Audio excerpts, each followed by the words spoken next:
Hi everybody. So I think people dropping on has slowed down now. So we'll get started. Hopefully you can hear me. I've just had a quick question there saying there's no audio. I hope you can hear me. If somebody just wants to drop a question in and just let me know that you can hear me loud and clear. Yeah, perfect. Thank you for that. Julian, Chris, Jolie. Okay, so my name's Archie Gemmell.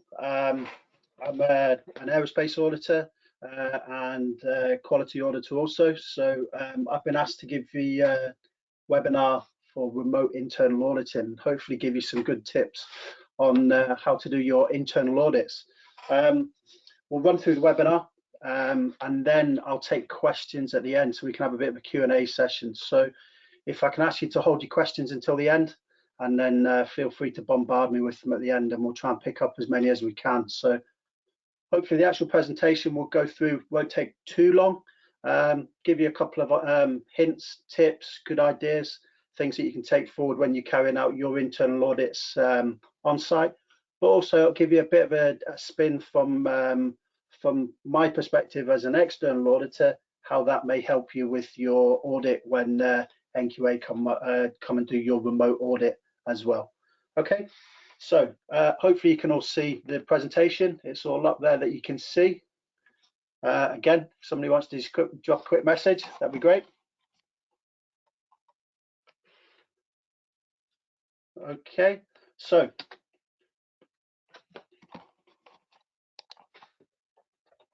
here we go. Just a little bit of background about NQA there.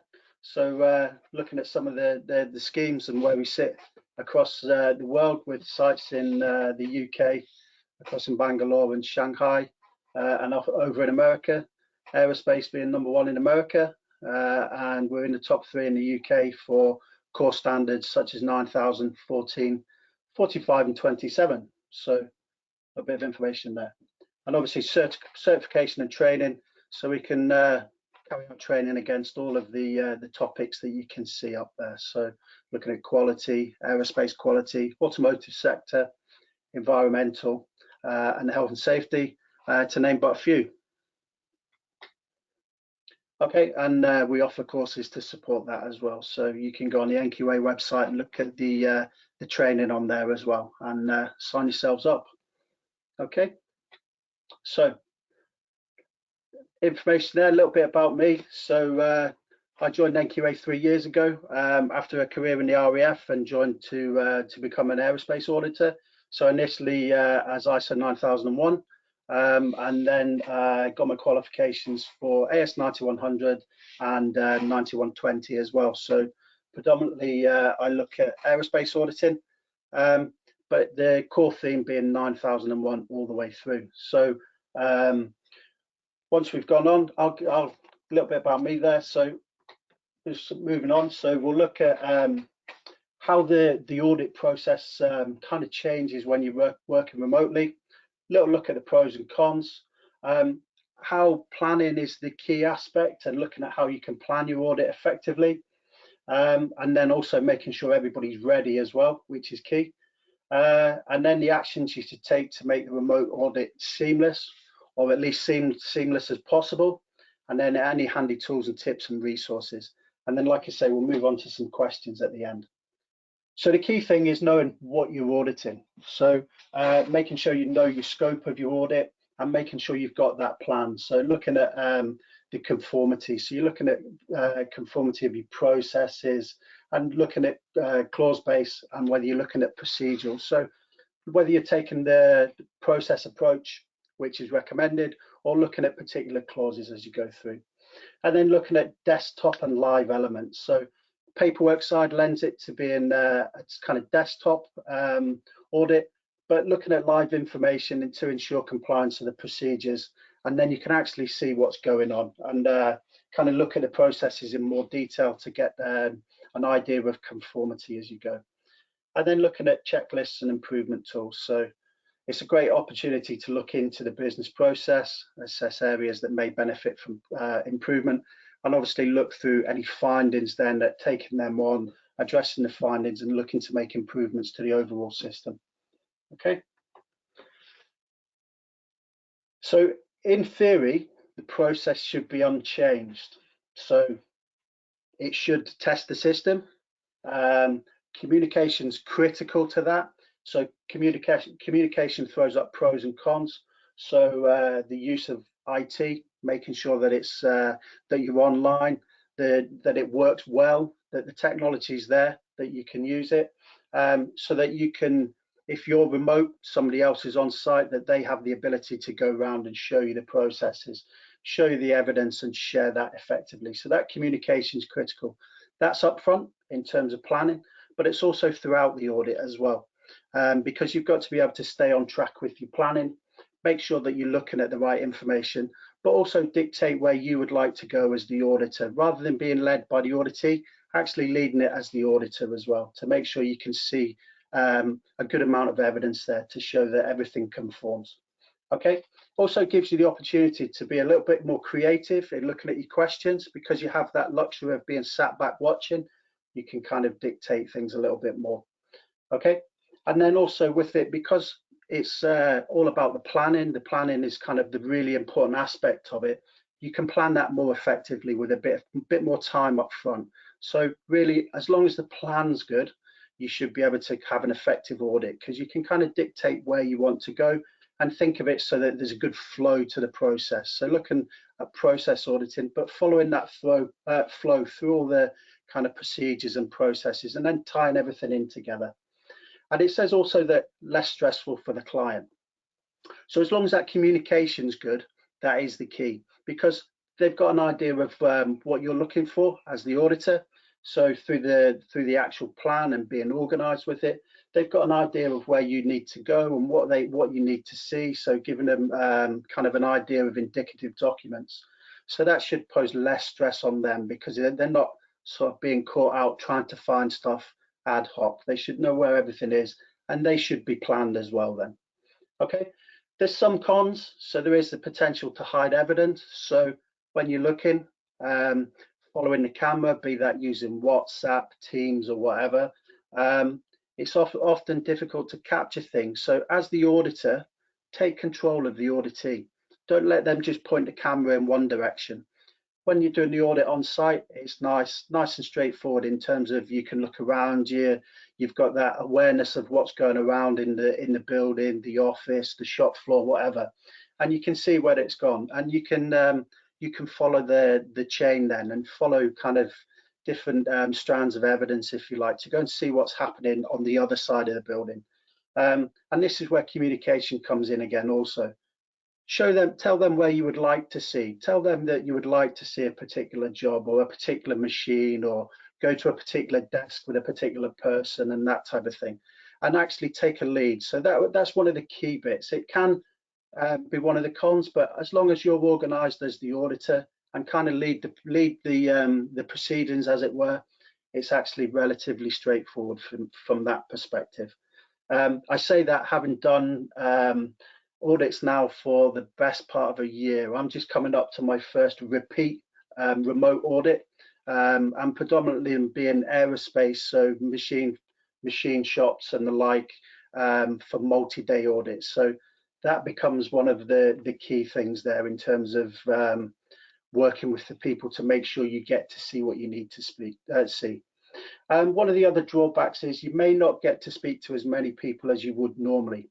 Again, by not being on site, you can't just speak to the guy next to you while you're looking at a process, or one of the ladies that's on the machines while they're working away and talking to the guy next to them type thing. So that's again where you need to be a little bit more planned, but also tailor the audit around that. You don't necessarily need to speak to everybody, and if you're organized with that and you're ready with your questions as such and have a good idea of the types of things you would like to ask them, you can make that single person a really valuable asset throughout the audit. Okay, and then the biggest drawback is the technology and the ability for that to fail.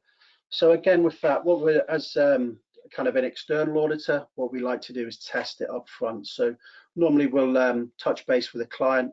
Some of you may have been involved in this already, and make sure that the system's set up. So we have a number of fallbacks as well. So predominantly we'll use Microsoft Teams, And then failing that, we can kind of revert to Zoom, Skype, and even in some cases, I've gone into machine shops and used FaceTime and WhatsApp. Okay, so WhatsApp usually is quite a nice one because people can walk around the shop floor. It's secure, a secure platform as well. So there's benefits in that perspective as well. Okay. Okay, planning. So obviously looking at how you're going to capture your evidence and how you're going to communicate that. So making sure that you're fully prepared. So making sure you've got the right people in the room at from the auditee perspective. So looking at the leadership team, who you would have to speak to, looking at relevant maybe team leaders or operators, that type of thing, and making sure you've got that the right people available throughout the audit for you. So be that bringing somebody into the room.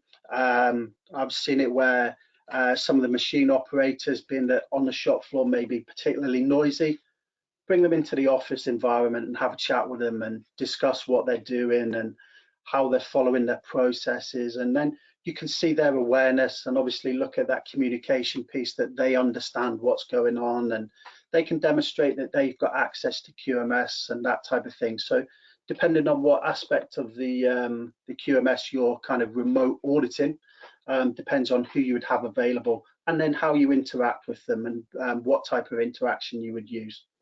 Okay, so from that again, kind of as it says at the bottom there, looking at the audit plan. So that audit plan, making that as prescriptive as possible. Okay, so just an example here of one of my colleagues' plans, and what you'll notice is it's got the location and department, but it's also they've got the method, but it also gives a reference to some indicative documents. So depending on the aspect you're looking at, there's certain things you'll be looking at. So looking at internal, external issues and risk and opportunity, you may be looking at SWOT and PESTLE, for instance, looking at their analysis and whether they've got an external, internal issues list and all that. So then looking at the relevant procedures and all the bits around that. So you kind of see where that comes from. And then in terms of sharing that information, like I say, with documented evidence, you can share it by email or you can share it on screen. Depending on the level of depth you're going into, screen share on Microsoft Teams is very good. So you can bring it up, share it there. Some people use Dropbox. So there's many different methods, or if it's safe to do so, send it by email.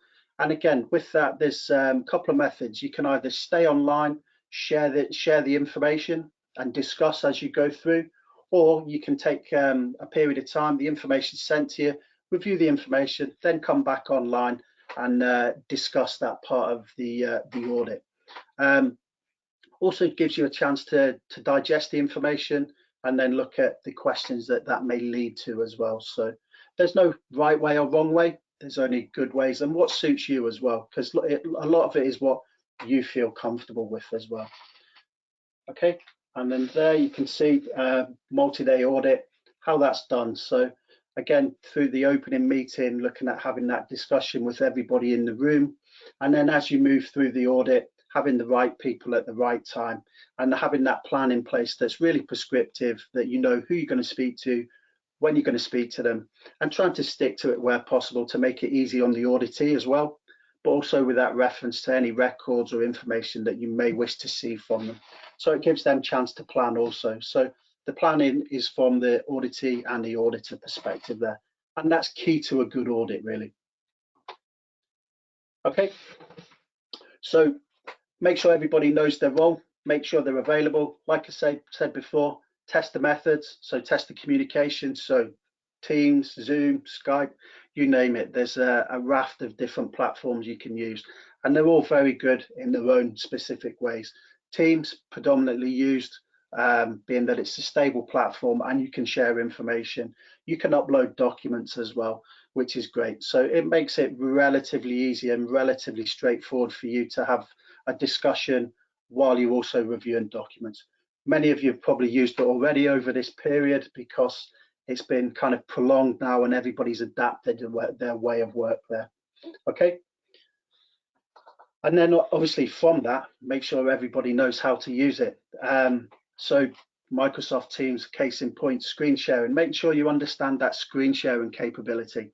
That's one of the key things initially as we started the auditing. People struggle to know how to share information. So during that test, really good way to test it is just share the information there. So the audit team knows that they can get the evidence on there, they can share the screen and you can see it as well. Okay.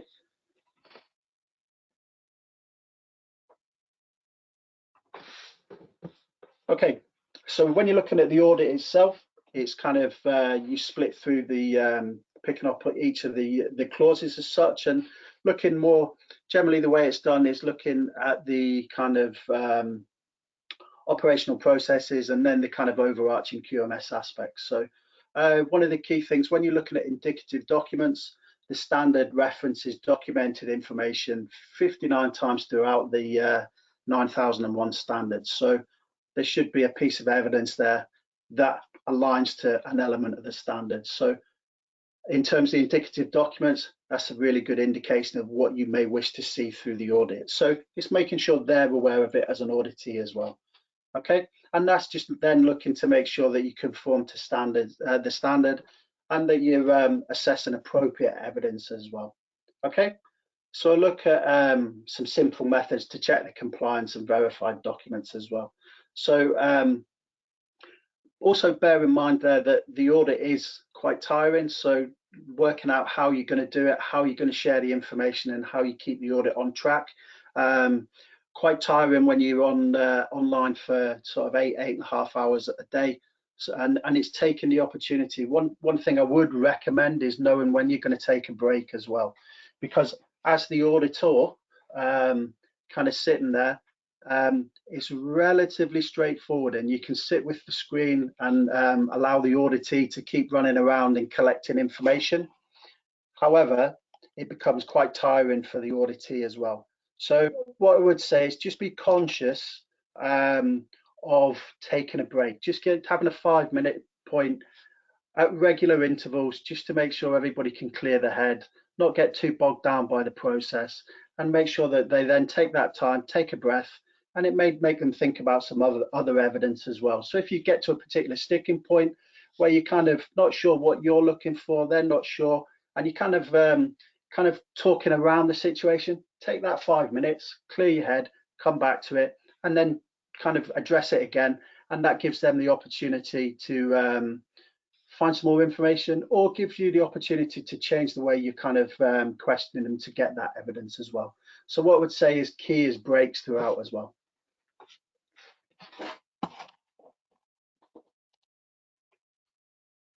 Okay, so looking at kind of context, you're looking at the scope of the organization as well. So you can look up front at preparation, so looking at getting the quality manual across. So you're looking at the scope of the audit, scope of the organization, and then getting into the discussion. So send over the quality manual early, gives you a chance to discuss interested parties, looking at internal, external issues, looking if you're having a leadership interview to see that that lines up as well. And then you can verify through the internal audit that you've got confidence that the processes are carried out, which is what you're trying to do through the audit. You can then report on the business activities as well to ensure that's evidence. So looking at the system through the scope, so making sure the scope is covered, and then tying that back in through your discussions and review of information. So making sure that the appropriate information is shared. Okay, so the looking at leadership, so the only piece of documented information required is the policy. So looking at the policy, so aligning this again to your kind of leadership interview, discussion through the management team or whoever is the key person. So looking at discussing risk, looking at the roles and responsibility, and how do you verify that the people know what they need to know and what their responsibilities are. So how do you verify that you do what you say you do within the policy, and then how that rolls through into your quality objectives. How then do you ensure customer focus? Is it through your KPIs? Is it through discussion or review? And looking at how that information is shared and then supported with appropriate evidence. And then how do you verify the conformity? So how do you then delegate and ensure the roles are supported? So are the kind of additional people involved? So one thing would be to do the leadership aspect first. So kind of do the initial opening and look at leadership there. So following on that discussion straight away. Generally with the external audits, that's often the case. So kind of do the opening interview, set the scene, and then sit with the leadership team and sort of carry on and discuss all the key points and see how the strategy falls out of that. And then you can line that up with the system behind that as you delve into the detail of the actual system. Okay, planning. So the requirement to reduce risk and increase opportunity based on information gathered through context. And basically looking at any issues and what the business does. So the quality objectives are the required documented information. So what methods for the objectives you've got, how are you monitoring them? So delve into how they're being monitored, and then is that effective? Is that working? Is that actually measuring the objective? And how are they communicated? So any change or plans communicated, how do you plan that change? How do you then communicate that out across the business, across the workforce? Okay. Support. So this is largely kind of it can be a documented aspect. So looking at competence, looking at kind of calibration. So a number of ways you can do the kind of calibration aspects. So if you're following a process approach, maybe looking at the operational processes, picking up around the job. So if they're, for instance, on a machine and they're working a part, and then measuring it when it comes off the machine, what equipment are they using? Take a record of that. Follow that back onto the system. Pick up a number. So if you're walking around the shop and you can see a couple of bits of equipment sat, for instance, I don't know, a CMM, micrometers, verniers, pick them up at random as you walk past. Get them to take a photograph, take the details while you're there. So then you can follow that up by reviewing the calibration register or whatever format that is, and then share that on screen or email it across, whatever works for you. If you're following, again, the process approach, look at the individual on the job, follow them back onto the training matrix, look at any training spreadsheets, follow their competence records. So if you're going to speak to a particular person, maybe have the evidence prepared in advance and you can send that across.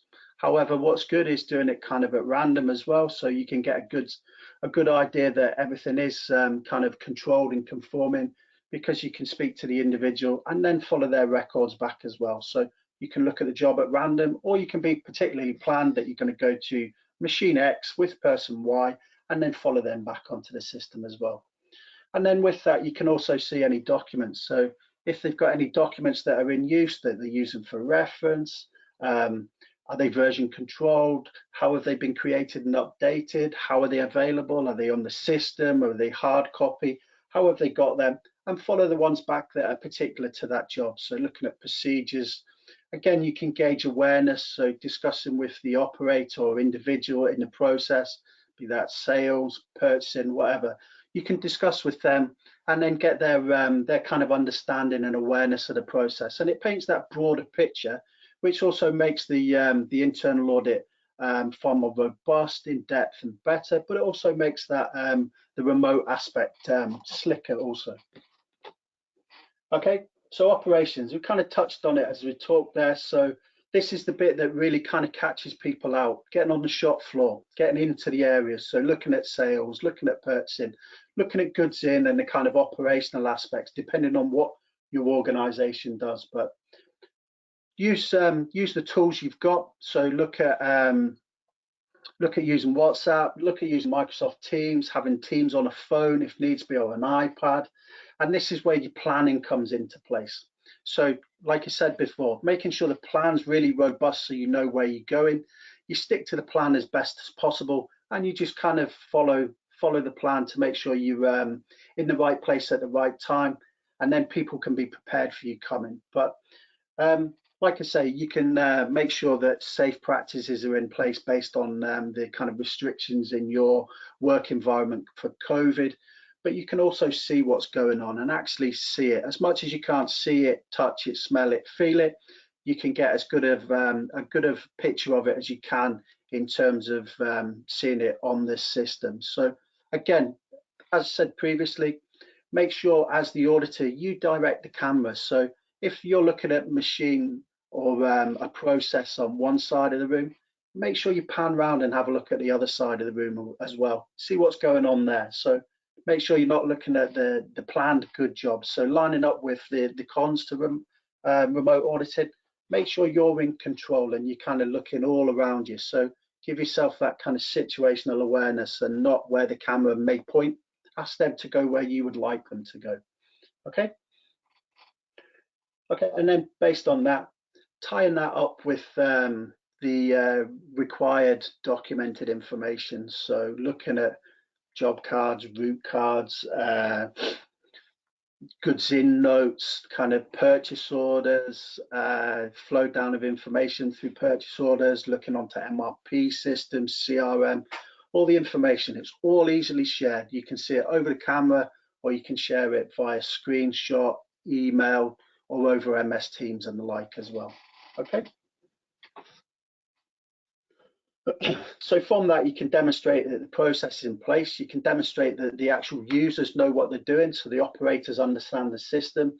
You can actually talk about them in terms of the compliance to the process or the procedure. And again, like I say, you can either pre-plan the jobs. Some people like to give you a job pack or something to support live jobs, but from my perspective, I recommend looking at the live job as well. You get a greater picture of what's going on rather than a job pack being pulled together of a completed job where everything would appear in order. You look at it live, you can select the job, you can really delve into the detail. And like I say, with that sharing of information and taking that little pause between it and taking small breaks, you can dig into the detail of it. So if they're asking for particular customer requirements or something, you can dig into that and you can really dig into the kind of weeds of the detail and how that works and see that it is meeting requirements overall. So as much as you can't see the physical process quite so well, you can look at the documented aspects in a lot more detail. So it throws up kind of different types of non-conformity generally in terms of it's more around the kind of documented aspects as well. But look at sharing the information. Like I say, look at sharing the information live, look at sharing it through the team, screen share, etc. Design's slightly different in terms of it's quite prescriptive in what's expected. So really going in and seeing a design project.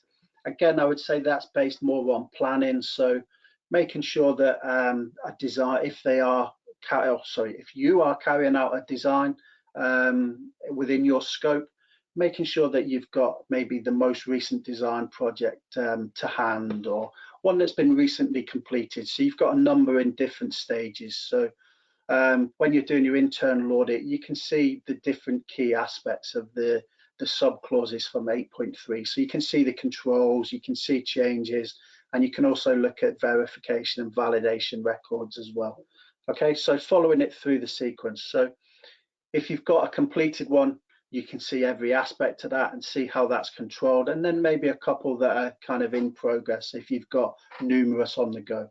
And you can that one is a little more in terms of the planning and allowing that picked at random by the auditee to show the process works. But you identify on the plan and you tell them the indicative records you would like to see, and that gives them the opportunity to pull a good sample together for you as well.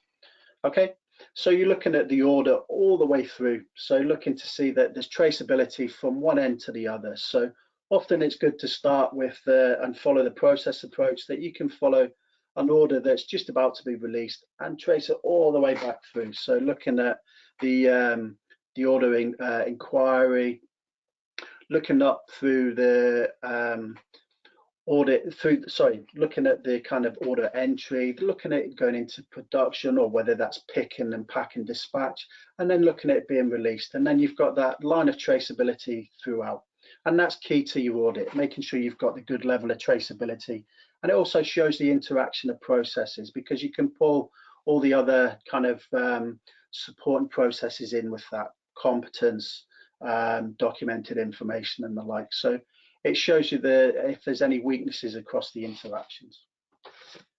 Okay, so performance evaluation.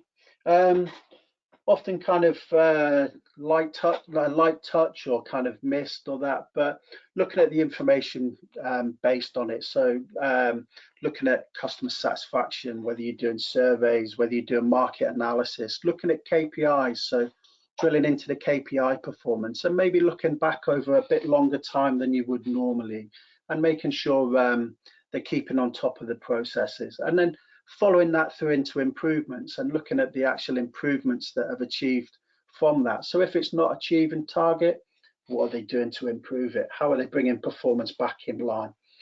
A lot of this can be shared, so shared via email, screen shared, depends how you capture it, KPI dashboards and the like. Okay, that kind of ties into your management review as well. So largely documented, looking at the documented aspect of it. So you can use that as a reference throughout the audit. So you can look at the other aspects and use that as kind of another means of verifying what's going on. And that also aligns to the leadership conversation as well. So you can see that the leadership conversation lines up with the management review and what's happening as an organization, and then how that's then flowed back in. Okay, and then looking at your audits, so your internal audits, making sure that although you're doing it remotely, that it is robust and you can provide evidence to say that it's conforming and that the system meets the requirements, and you've got a good level of objective evidence there. And there's the means to do that. So like I say, looking at the sharing the information. So as such, nothing really should change, because it's just a different method of observing and gathering the information rather than being on site. So based on the planning, you should get to the same end as well. Okay, and then non-conformances, you can discuss them. So you can email registers ahead of time. The auditor, you can then, as the auditor, have a review, pull some questions together, identify trends, look over maybe the 3-year cycle, and see how that's trended. And then again, tying that in with improvements as well. So not only are you looking at the performance, how it's managed, but what improvements come out of that. Are you as an organization identifying the trends? Are you then following them up and putting corrections in place to try and address that to maintain improvement? Okay, so what to take away from this? Make your life easy. So prior planning, make sure you planned, make sure you can prepare documents if possible, and make sure you kind of know in your mind as the auditor where you would like to go and what you would like to see. And then you can kind of lead that audit, and it gives the confidence for the auditee as well. So the more confident you are and the more prepared you are, the kind of easier it is for them. You put them kind of at peace with the process as well there. Okay, and then conversation. So don't lose the art of conversation. Make sure you talk to the people all the way through. Best way, if you're open with them, tell them where you want to be, what you want to see, how you want to do it. Lead everything as you do. It makes it far easier, rather than kind of going, I would like to see something, and them kind of guessing what they want to see. So be open, engage with the people, make sure that you get the documents, keep them abreast of your thoughts as you go through. If there's any issues, discuss them. Think about where, if there are any non-conformities, if you are going to raise something, discuss with them, kind of have the conversation all the time. Make sure that's maintained throughout, because if you just kind of say there's an issue, raise an issue, they may come back with some more evidence. So give them that opportunity. Although you're doing it over the system, don't lose the art of conversation. But also don't panic either. So when the IT fails, don't panic. You can get back on the system. You're managing the day. Direct them where they need to go. Don't let them panic either as the auditee. So you've got the luxury of more time in terms of doing external auditing. From my perspective, you're driven by time constraints. Doing your internal audits, it may take you slightly longer. Don't worry about that. Take the time, get into it, get the detail. If you planned it for half a day, but it takes 3/4 of a day, as long as you get to a good end point and that you've provided enough objective evidence to say that everything conforms to your system, happy days. There's no problem there. And then be aware of secure transmittals. So look at the type of information that's being sent. Look at any confidentiality requirements, so particularly with customer requirements, drawings, intellectual property, that type of thing. And then make sure, obviously with GDPR, and make sure you've got permission to take screenshots and that as well. So, and from doing it from a third-party perspective, that's exactly the same. So no changes. So if there are extra restrictions, for instance, ITAR or something like that, you can't share the information. You can maybe look at the job but not share the information. So be aware of that as well. Okay, so there are some training courses available. So NQA's training on the website, on the training portal. So looking at leadership within ISO, management of change, so there's various courses there as well. Okay. Okay, and then looking at COVID as well. So support tools and resources, and maybe looking at COVID secure as well. So there's some information there. Okay, so questions and answers. So if you load your questions up, I will try and answer as many as I can. Feel free to bombard me, and we'll see where we get to.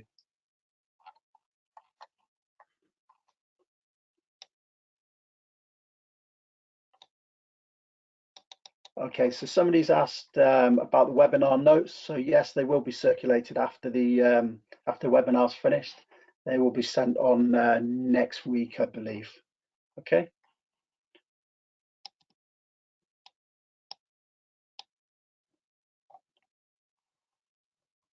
Okay, so somebody's asked about internal, external issues, and if a company haven't documented it, how can you verify that they've reviewed this requirement as required by the standards? So again, looking at management review minutes through your discussion and following the kind of thread back that way.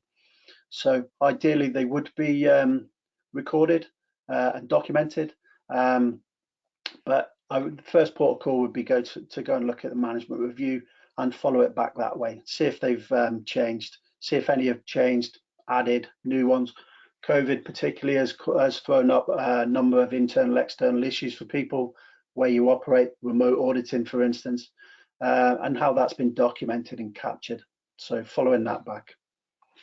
Hopefully that answers your question there, Mark.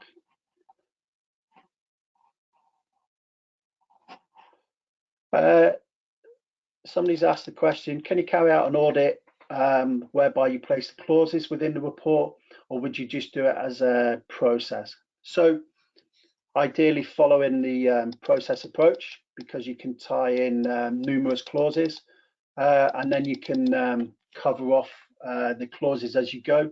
So then if you want to, you can document the clauses that you have covered. I would recommend following the process approach because you can tie in so many bits to it. So you can look at documented information. So looking at a job, you can follow that into the purchasing requirements. You can follow that into the sales requirements, inquiry. If there's design, you could even follow it back to design.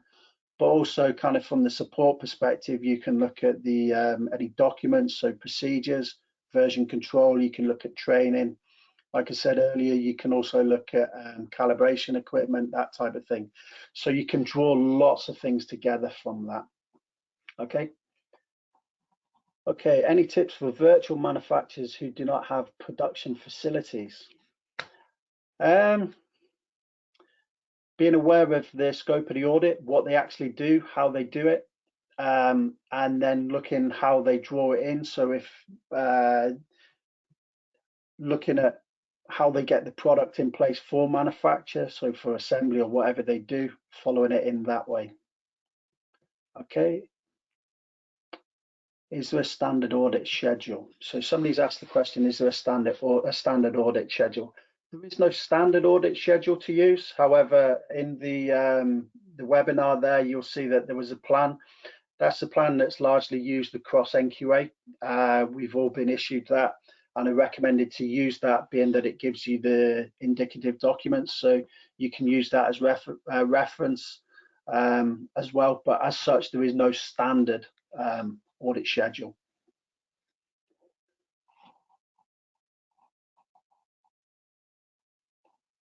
Okay, can I tell the auditee which policy and procedure we want to audit rather than related P&Ps? So if you want to look at a particular process and the procedures that are around that, there's no reason why you can't. So you can look at that. So you can look at the policy and procedure up front and then go and follow it out and see that it's being adhered to. So you can do that either way, but yes, you can select. There's no reason why you can't.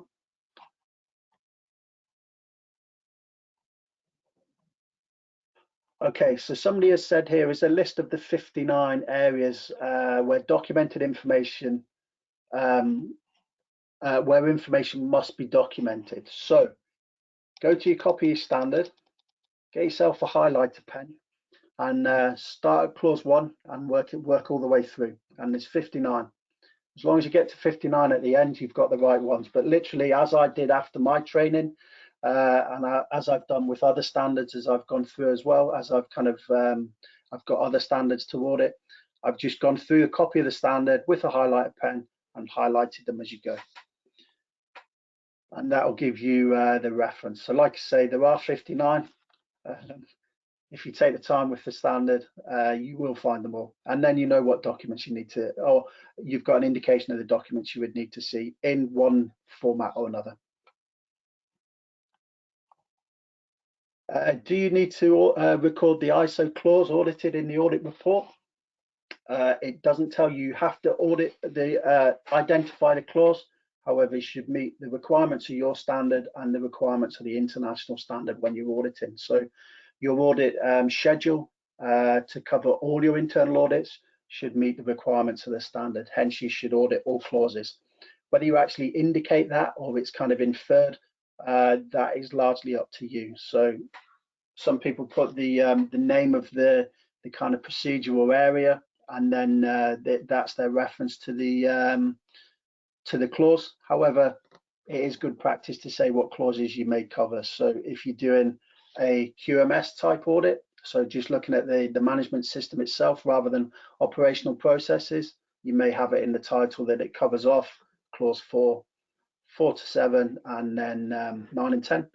And in operational processes, often you see that it's picked out as 8.1, 8.2, 8.3, etc., etc. That's down to you. There's nothing that says you have to do it a certain way.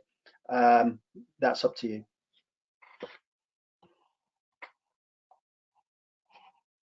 Okay, so somebody's put on here any tips about remote supplier audits.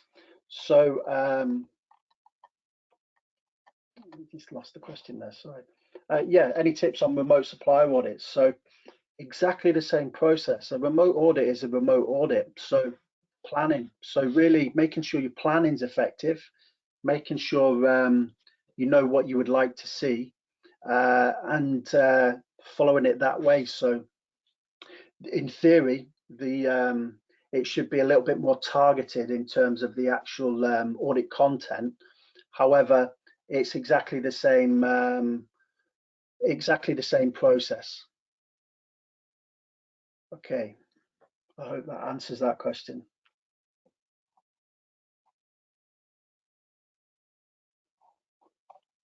Okay, so somebody's asked the question, how do you get staff on board when you have minimal staff in and they are covering others who are furloughed, etc.? So resources tight. Again, really that's planning, but probably what I would say is the key piece to that is communication and awareness. So being open with everybody and kind of getting everybody on board. So you've implemented a quality system that everybody's on board with. Yes, time is tight, but you've still got, and resource may be tight, but you've still got to demonstrate that you're meeting the requirements of the standard as well, and that your system conforms. So Really what I would say is it's probably key to that is communication.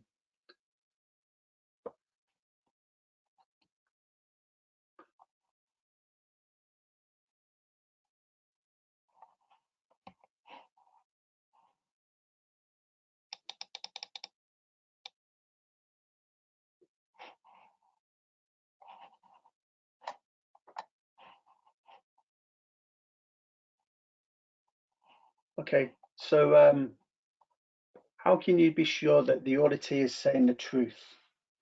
Um, Integrity. So obviously the auditee's integrity, but also not just questioning one person. So looking at the processes and speaking to different people. So you've got different viewpoints. So rather than just going with one single answer. So it depends what you're looking at. So in terms of leadership and commitment, you're looking at that from many different aspects. You might be looking at the leadership discussion with the top individual on site or the management team, but you're also then verifying that against other records. So in terms of saying the truth, you're looking at that, following it back the opposite way through management review and through awareness and how information is relayed to the staff and the operators and that type of thing. So it's integrity, really. So somebody said, how far in advance should the auditor ask for the documentation ahead of the audit? So again, that's largely up to yourself. As an external auditor with the audits that I do, generally I make contact around 6 weeks before, just to discuss that it would be a remote audit, what that may look like, and how that kind of would pan out for the organisation.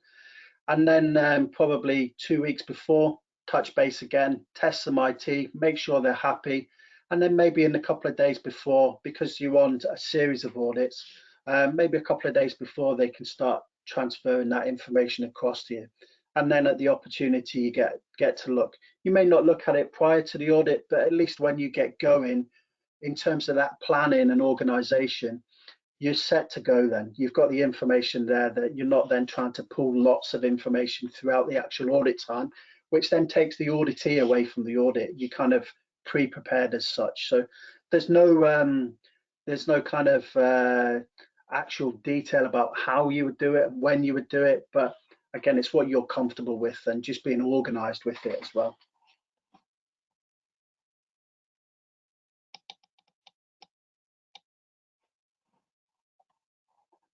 So somebody's put here, if the auditors are not fully satisfied with the process demonstrated by the organisation via remote audits, can they demand physical face-to-face audits once the situation is normal? So what has been the case is some aspects can be deferred into the next visit, and that's reviewed based on risk. There is from a third-party perspective, this degree of risk analysis against that, and certain aspects or a certain amount of time can be deferred to the next audit cycle. Initially, that happened up front through the initial lockdown, but as we've progressed, that doesn't happen quite so often now because people are becoming well versed in remote auditing. And as long as you have the IT functionality, as much as it's more difficult and can be a bit onerous, it can be relatively straightforward. So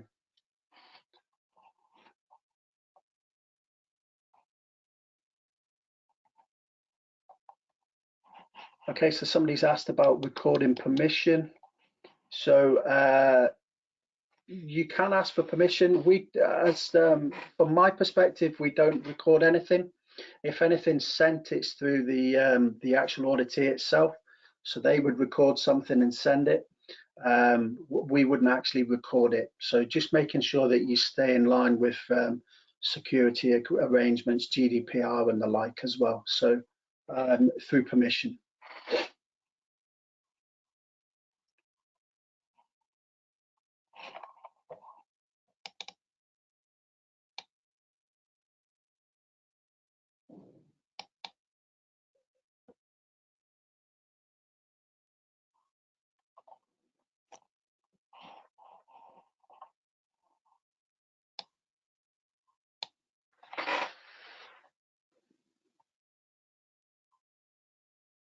Okay, so somebody said about recording audits again, and do they have to be recorded as evidence that the audit's taken place? So the report is your evidence. So no, you don't need to record the remote audit. So you'll generate a report. So you'll generate an internal audit report or the like, and it will be signed off and accepted. So that is the evidence of the report taking place.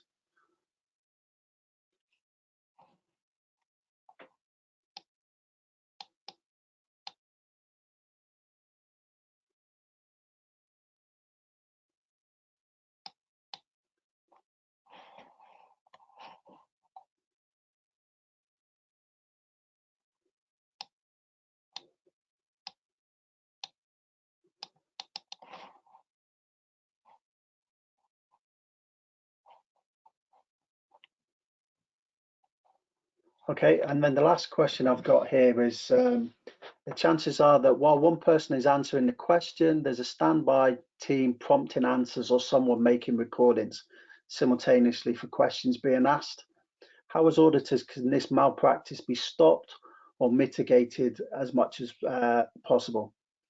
Again, that's basically down to integrity, and it's also in terms of your planning and managing the audit. So if you think that to be the case, look at who you interview, where you interview them, how you interview them. So if you have that fear that they are being fed information, take control of the situation. Okay, and now I've just had a last one put up. Can you recommend webcams, body cams for use for internal audits? Unfortunately not. I use my computer and it's got the camera built in, and I also we've used the customers' phones, iPhones, you name it, whatever phone with a camera on there. So I haven't physically done the audit because I've done it from the remote perspective. Okay, so I'm the auditor rather than the auditee. So unfortunately not, I'm afraid. Okay.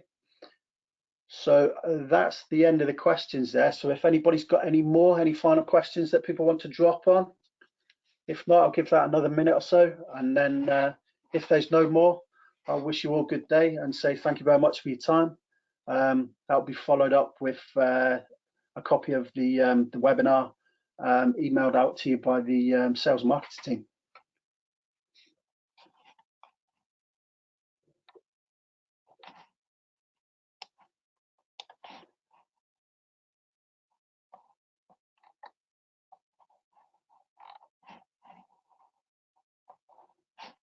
Okay, there's another couple just dropped in.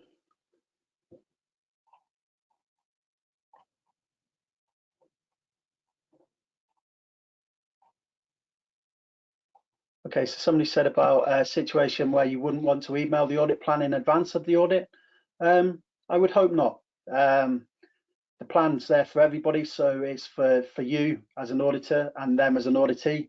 So it's all about planning the audit, so there should be no situation really where you wouldn't want to.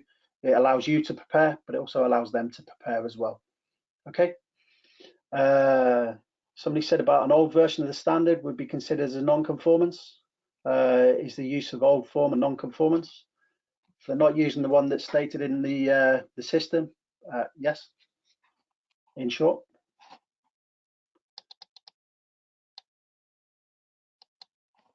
Okay, so any tips on relating to audit of procedures in place in councils, which are predominantly legislative?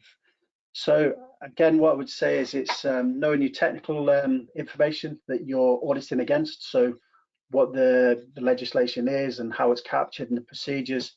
And again, really that's, I would say through good screen share. So you can run through and discuss with the individual and then maybe having the having evidence sent across to you so you can really get into the detail of it as well. So tying up one versus the other, but through conversation as well. But really being organised and getting into the procedure through the communication, making sure you've got effective communication that you can see it and discuss with the individual as well. So no kind of special kind of additional tips. It's that share of information, making sure you're open with them what you would like to see, and they can demonstrate that they've got everything there, and then you can tie it up to the kind of legislative aspect. Okay.